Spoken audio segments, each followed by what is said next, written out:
உலக புகழ் பெற்ற திருச்செந்தூர் அருள்மிகு சுப்பிரமணியர் திருக்கோவில் அறுபடை வீடுகளில் இரண்டாம் படை வீடாகும். இத்திருத்தலத்தில் தீபாவளியை அடுத்து வரும் அமாவாசை தினத்திற்கு பின்பு கந்தசஷ்டி திருவிழா 7 தினங்களும் நடைபெறும். 6வது நாள் சூரசம்ஹாரம் செய்யும் நாள். மறுநாள் முருகப்பெருமானுக்கும் தெய்வானைக்கும் மாலை நிச்சயதார்த்தம், நள்ளிரவில் திருக்கல்யாணம் நடைபெறும். அதன் பின் கடற்கரையில் வான வேடிக்கை. இப்படி கடந்த 22ஆம் தேதி முதல் தினசரி யாகசாலை, ஜெயந்திநாதருக்கு தினசரி அபிஷேகம், தங்கத்தேர், இருவீதி உலா வருதல் போன்றவை நடைபெற்றது. இந்த நிகழ்வு அனைத்தும் அதாவது 22ஆம் தேதி முதல் 28ஆம் தேதி வரை நடைபெற்ற கந்தசஷ்டி விழாவின் தொகுப்பை தரிசனம் செய்ய பத்மம் யூடியூப் சேனல் உங்களுக்கான தொகுத்து ஒரே வீடியோவாக வழங்கியுள்ளது. எனவே பக்தர்கள் எல்லோரும் கண்டு கழித்து முருகப்பெருமானின் திருவருள் பெற இறைவனை வேண்டுகிறோம். எனவே வீடியோவை முழுவதுமாக பார்த்து பயன்பெறுங்கள். முருகப்பெருமானின் அறுபடை வீடுகளில் இரண்டாம் படை வீடான திருச்செந்தூர் அருள்மிகு சுப்பிரமணிய சுவாமி திருக்கோவிலில் ஆண்டுதோறும் நடைபெறக்கூடிய முக்கியமான திருவிழாக்களில் ஒன்றான கந்தசஷ்டி திருவிழா இன்று யாகசாலை பூஜைகளுடன் துவங்கி நடைபெற்று வருகிறது. ஏராளமான பக்தர்கள் அதிகாலை முதலே கோவிலில் அங்க பிரதர்ஷனம், அடி பிரதர்ஷனம் உள்ளிட்ட பல்வேறு வேண்டுதல்களை நிறைவேற்றி வருகின்றனர். படை வீடுகளில் திருச்செந்தூர் முருகப்பெருமானுக்கு ஏன் இத்தனை பெருமை? குருஸ்தலம். அதன் பாடலை பார்ப்போமா? பெருநிறை செல்வம் மேன்மை பெற்றிடும் சுகம் கல்யாணம், வருநிறை மரபு நீடி வாய்க்கும் சந்ததி தலைக்க, தருநிறை ஆடை ரத்தனம்தான் பெற அருளும் தேவ குருநிறை வியாழன் பொற்றால் குறைகளல் தலைகொள்வோமே. இதன் அர்த்தம் புரிகிறதா? பெரும் செல்வம், சுகம் கல்யாணம், சந்ததி தலைக்க, ஆடை ரத்தனம் தாள் பெற, தேவ குருநூர் திருவடி தலைகொள்வோமே என்பதுதான் இதன் அர்த்தம். குருஸ்தலம். இவளை தேடி வந்தால் செல்வம், திருமண பாக்கியம், குழந்தை பாக்கியம், ஆடை ரத்தனங்கள் அள்ளி கொடுப்பான் அவனை நம்பினோர்க்கு என்பதுதான். இத்தனை பக்தர்கள் இவனை நாடி ஓடி வருகிறார்கள். எத்தனை பிரச்சனை என்றாலும் ஆணவம், அகம்பாவம் கொண்டோரை வீழ்த்தி அவன் திருவடியை பிடித்து பற்றுதல் கொண்டவருக்கு எத்தனை அருள் செய்வான் திருச்செந்தூர் முருகப்பெருமான் என்பதே இதன் பொருள்.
கோயிலில் நடைபெறும் முக்கியமான திருவிழாக்களில் ஒன்றான உலக புகழ் பெற்ற கந்த சஷ்டி திருவிழா.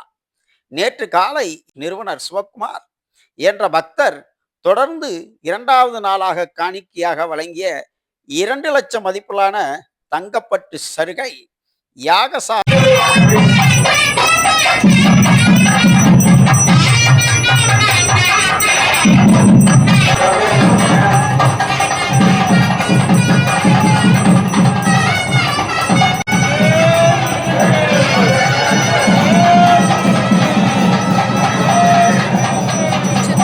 சஷ்டியை முன்னிட்டு 16 வகையான அபிஷேகங்கள், மகா தீபாராதனை, அதன் பின்பு சுவாமி ஜெயந்திநாதர் வள்ளி தெய்வானை அம்பாளுடன் தங்கத்தேரில் 22ஆம் தேதி இரவு 8 மணிக்கு திருவீதி உலா வந்து காட்சியளித்த காட்சி. இறைவனை கோவிலுக்கு வந்து வழிபட இயலாதவர்கள், புல் பூச்சி மரம் செடி வயதானவர்கள் போன்ற பக்தர்களுக்கு குடும்ப வாழ்க்கை தொழில் தேர் போல் ஓடி நிலையான மகிழ்ச்சியான செல்வ நிலையை வாழ்விற்கு தர அருள் பெற தங்கத்தேர் தரிசனம் விசேஷமானது. இதோ உங்களுக்காக பத்மம் யூடியூப் சேனல் வழங்குகிறது.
இத்திருவிழாவின் 4ஆம் நாளான இன்று கோவில் சண்முக விலாஸ் மண்டபத்தில் கனிப்பந்தல் அமைக்கப்பட்டுள்ளது.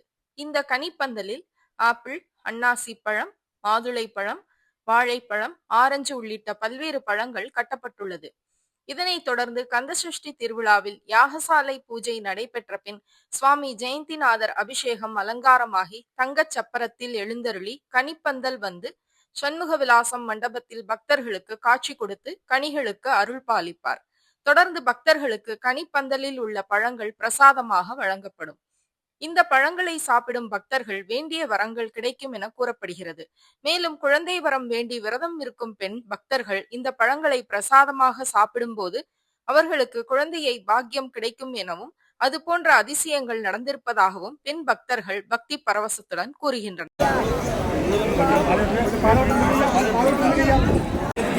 அண்ணா ஒரு நிமிஷம், இப்பதான் எடுத்துட்டு இருக்கேனே. இப்போதானப்பா உள்ளே வாரேன் ஃபீல்டுக்குள்ள, அதுக்குள்ளே எடுத்துட்டாருங்க கேட்கப்பா.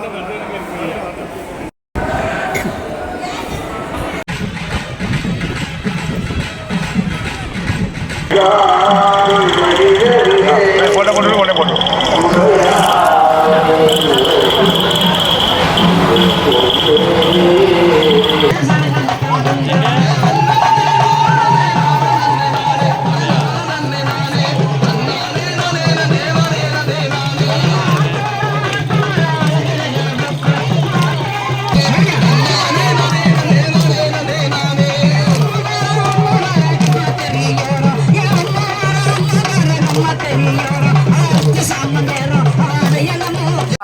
தீபாராதனையும் நடைபெற்றது.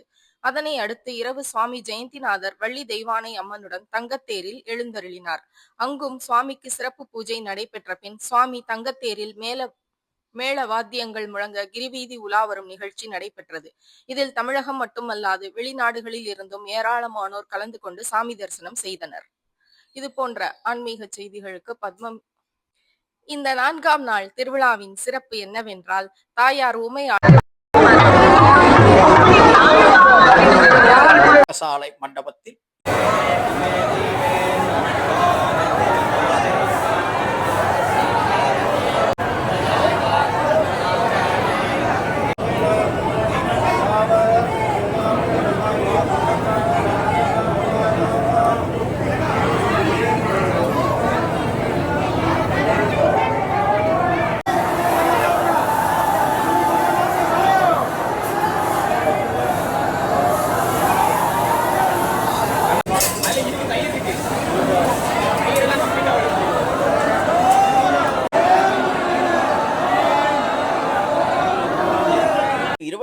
தேதி சூரனை ஜெயந்திநாதர் சம்ஹாரம் செய்யும் நிகழ்ச்சி.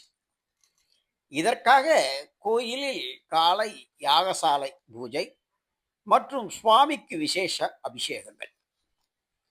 இந்த நிகழ்வு முடிந்த பிறகு கந்தசஷ்டி மண்டபத்தில் சுவாமி எழுந்தறிந்து ஜெயந்திநாதருக்கு விசேஷ பூஜைகள் நடைபெறும்.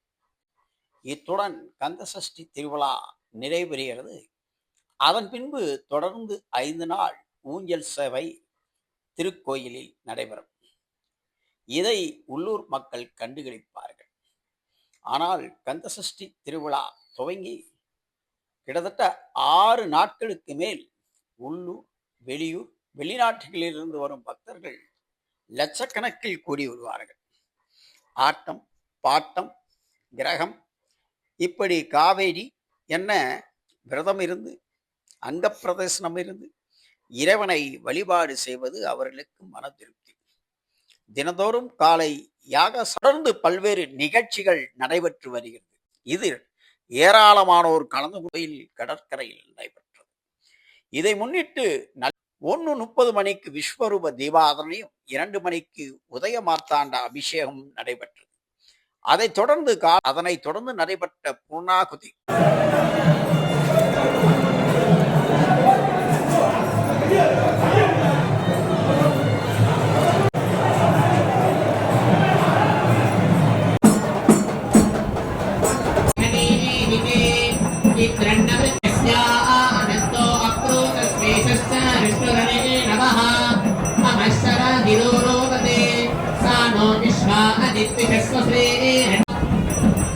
सरस्वती स्तोम्या भूत आपकृषि पार्थिवान् प्रयामा युक्ता महिना सुपेनीते दिव्ये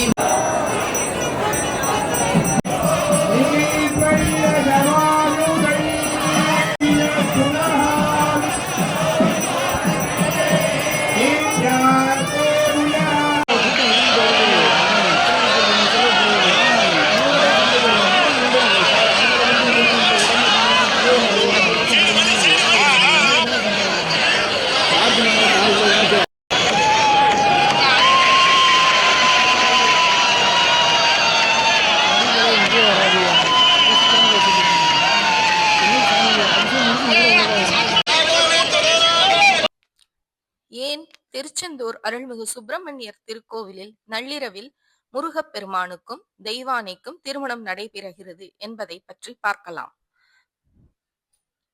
இந்த ஆண்டு கந்தசஷ்டி விழாவில் திருக்கல்யாணம் இன்று செவ்வாய்க்கிழமை அன்று காலையில் தெய்வானை தவம் செய்வதற்கு தபசு மண்டபத்திற்கு செல்கிறாள்.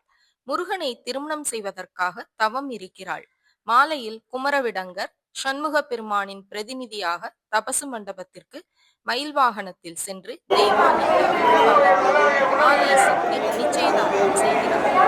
நள்ளிரவில் இருவரும் திருமணம் நடக்கிறது. மறுநாள் சுவாமி தெய்வானை வீதி உலா செல்கிறார். அடுத்த 3 நாட்கள் சுவாமிக்கு கல்யாணம் 12ஆம் மந்திர நீராட்டுடன் விழா நிறைவுறுகிறது. அப்போது சுவாமி அம்பாள் வீதி உலா செய்கிறார். சுவாமியை குளிர்ச்சிப்படுத்துகின்றனர். தெய்வ திருக்கல்யாணம் எத்தனை நடந்தாலும் திருச்செந்தூர் முருகப்பெருமான் தெய்வானை திருமணம் தெய்வானை தவமிருந்து நடைபெற்ற திருமணம் என்பதால் இத்திருக்கல்யாண தரிசனம் செய்வோர் வீட்டிலும் மங்கள ஓசை கேட்கும். அதாவது நீண்ட நாள் திருமண தடை நீங்கி விரும்பிய மணமகன் மணமகள் இல்லத்திற்கு வருவார்கள். மேலும் குடும்ப வாரிசும் பெருகும், குழந்தை வரம் கிடைக்கும் என்பதால் நள்ளிரவில் அதிகாலையில் 30 தேவர்கள், ரிஷிகள், மும்மூர்த்திகள் அருளாசியுடன் திருமணம் நடைபெறுவதால் திருக்கல்யாண தரிசனம் மிகவும் விசேஷமாகும்.